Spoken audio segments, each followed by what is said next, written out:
Alléluia, alléluia. Je vous salue au nom de notre Seigneur Jésus-Christ. C'est votre frère, Gabriel Joseph, qui revient partager la parole de Dieu avec vous. Mais avant tout, prions. Merci Seigneur pour me donner encore l'occasion de partager ta parole à tes élus. Utilise-moi comme il faut, que je diminue et que toi tu croisses, que mon auditoire soit béni et inspiré par cette parole. Je prie ceci au nom de notre Seigneur Jésus-Christ. Amen, amen. Notre sujet du jour, c'est l'humilité. L'humilité, deuxième partie.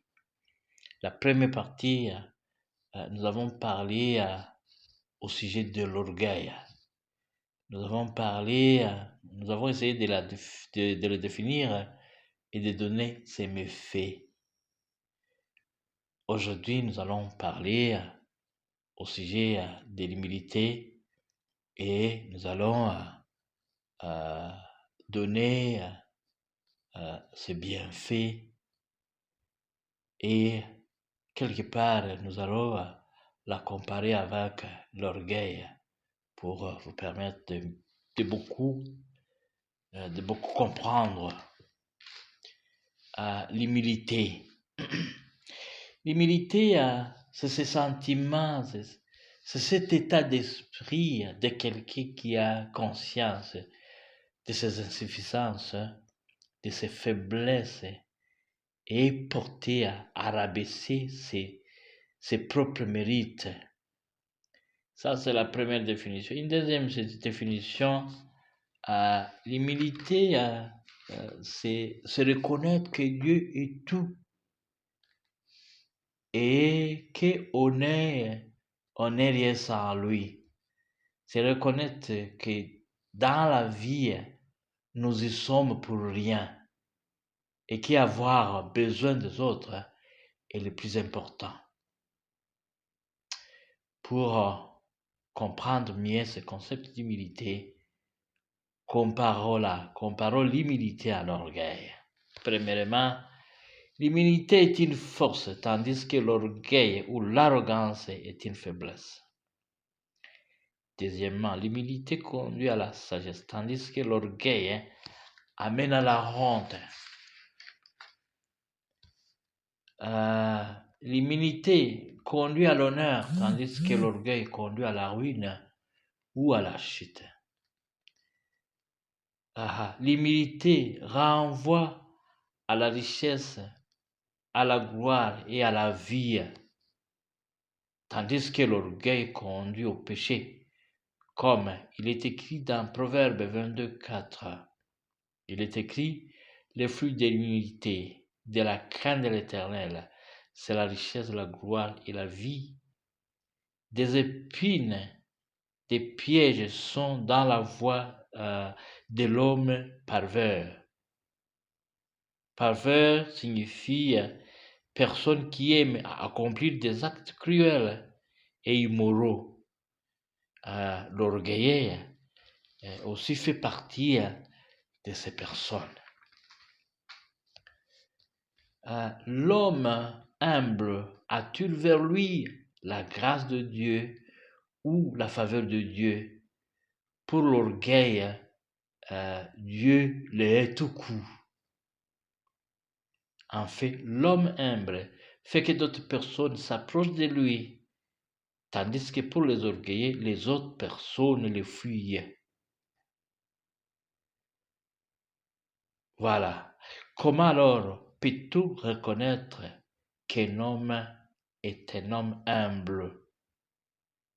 La personne humble espère toujours en Dieu. La personne humble est reconnaissante envers les autres. La personne humble, il n'est pas fatal, mais au contraire, il est prêt à apprendre. He is teachable. La personne humble encourage les autres. Il a le cœur de servir. Il est patient. Il est capable de gérer sa langue. Il pardonne facilement. Il a toujours du du respect envers tout le monde. Voilà. L'homme qui était caractérisé par les traits si hauts énumérés, on peut les qualifier d'un homme humble, d'un homme qui a l'humilité. Quelques citations ou quotes au sujet de l'humilité. Les grands amis de la vérité et le temps. Son grand ennemi est le préjudice et son compagnon de tout le temps, c'est l'humilité. La vérité va de pair avec l'humilité. Là où il y a la vérité, la vraie vérité, il y a l'humilité. Là où il y a l'humilité, il doit y avoir la vérité. À l'absence d'humilité, il n'y a pas de l'humanité. L'orgueil a fait que les anges deviennent Satan, tandis que l'humilité fait que les hommes deviennent anges. Quelqu'un a aussi dit qu'il y a 3 choses que je possède. Un discours direct. Il y a 3 choses que je possède. En premier lieu, la gentillesse, la frugalité et l'humilité. Ceci me permettent de ne pas être hautain. Voilà. Je donne cette citation pour vous permettre de beaucoup comprendre, maîtriser cette notion d'humilité. Quels sont alors les avantages d'être humble? Je ne veux pas tout donner, je ne veux pas tout citer parce que c'est beaucoup. Je veux seulement donner quelques exemples sur. Premièrement, l'humilité conduit à la victoire. Ici, je n'explique pas, les Saintes Écritures expliquent mieux quand on lit 1 Pierre 5, versets 5 et 6.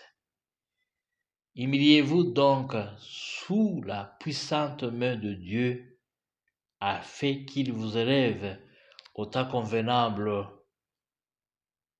Jacques ajoute, Jacques 4, 10, humiliez-vous devant le Seigneur, et il vous élèvera. Humiliez-vous donc, et il vous élèvera. Deuxièmement, l'humilité conduit à la sagesse et la sagesse nous procure longue vie, richesse et honneur ou bien gloire. Quand nous lisons Proverbe 3,16. Dans sa droite est une longue vie, dans sa gauche la richesse et la gloire. 3. L'humilité est la voie sûre d'avoir la faveur de Dieu. Vous avez peut-être essayé tout, mais ça n'a pas allé.